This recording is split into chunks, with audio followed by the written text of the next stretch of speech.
मरस्या या मरसिए गीत, ठीक है, मरसिया, ठीक है। इसमें क्या होता है, किसी प्रतिष्ठित व्यक्ति की मृत्यु पर लिखे जाने वाला गीत या रचनाएं मरसिया या मरसिया कहलाता है, ठीक है। इसके बाद में आता है बैकुंठी। बैकुंठी क्या होता है कि मृतक की अर्थी तैयार कर निकाले जाने वाली शव यात्रा ही बैकुंठी कहलाती है। इसके बाद में आता है हमारा बखेर।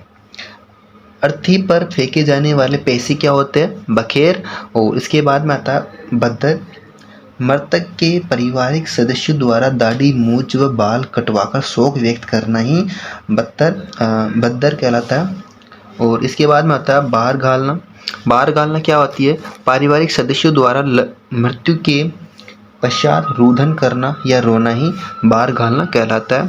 इसके बाद में होता है पल्ला लेना, ठीक है। पल्ला लेना क्या होता है कि महिलाओं द्वारा मृतक के घर बैठकर शोक व्यक्त करना ही पल्ला लेना कहलाता है।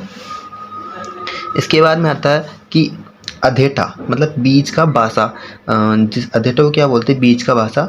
गांव में इसे बीज का बासा ही बोलते हैं। देखो, शमशान से पहले अर्थी को एक स्थान पर रख के किया जाने वाला विश्राम अधेटा या बीज का बासा होता है। इसके बाद में आता है पिंडदान।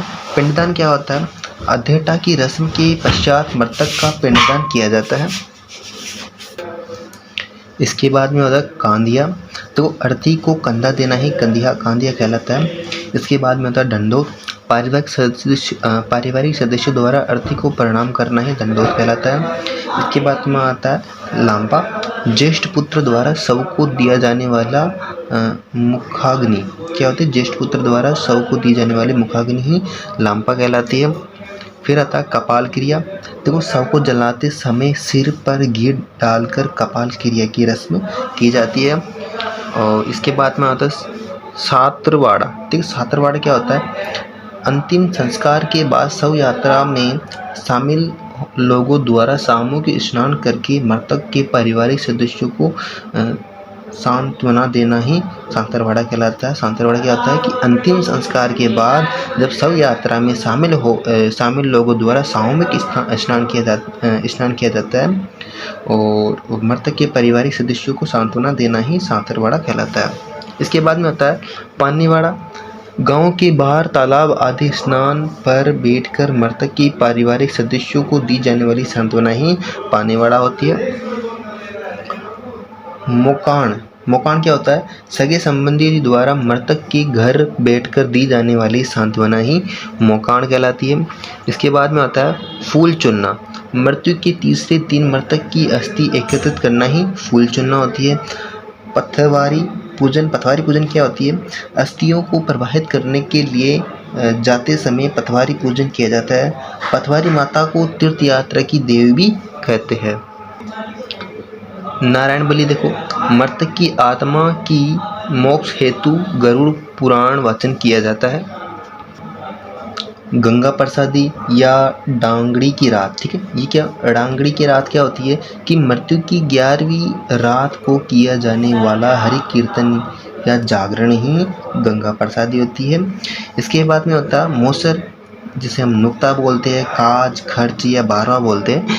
उसमें क्या होता है कि मृत्यु भोज ही क्या होता है, नुक्ता होता है। ठीक है, अब एक चीज़ और दिखा देता हूँ कि वह उत्सव या त्योहार जिस पर बाल विवाह सर्वाधिक होते हैं कहाँ होते हैं, आखत तीज में होते हैं। किसी सामाजिक समारोह पर बाल विवाह किए जाते हैं। किस सामाजिक समारोह पर सबसे ज़्यादा बाल विवाह किए जाते हैं, मौसर में किए जाते हैं। जोसर क्या होता है, जीवित मृत्यु बहुत होता है। जोसर जब कोई प्रतिष्ठित व्यक्ति को ऐसा लगता है कि हमारा जो कोई मृत्यु भोज नहीं होगा तो वह मृत्यु से पहले ही मृत्यु भोज करा देता है, जिसे हम जोसर कहते हैं। इसके बाद में आता है थड़ा। थड़ा क्या होता है कि मृतक की याद में बनाया जाने वाला स्मारक ही थड़ा होता है। अब एक चीज़ नोट करो कि जोधपुर के शासक सरदार सिंह ने अपने पिता जसवंत सिंह की याद में जसवंत थड़ा का निर्माण किया। जसवंत सिंह कौन थे, जसवंत सिंह द्वितीय थे। जसवंत सिंह द्वितीय की याद में जसवंत थड़ा का निर्माण करवाया, जिसे राजस्थान का ताजमहल कहा जाता है। इसके बाद में आता पाग बंधाई। 12वें दिन मृतक के ज्येष्ठ पुत्र के सिर पर सफ़ेद पगड़ी बांधकर पाग बंधाई की रस्म की जाती है।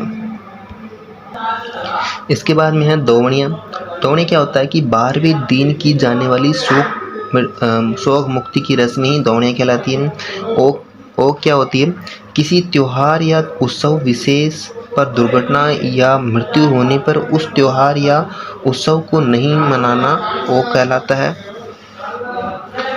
मोताणा। मोताणा क्या होता है कि आदिवासियों में मृत्यु के बदले वसूला जाने वाला हर्जाना ही मोताणा होता है। मोताणा का सर्वाधिक प्रचलन वागड़ क्षेत्र में है। अब इसके बाद में चढ़ोतरा। देखो जबरदस्ती मोताणा वसूलना चढ़ोतरा कहलाता है।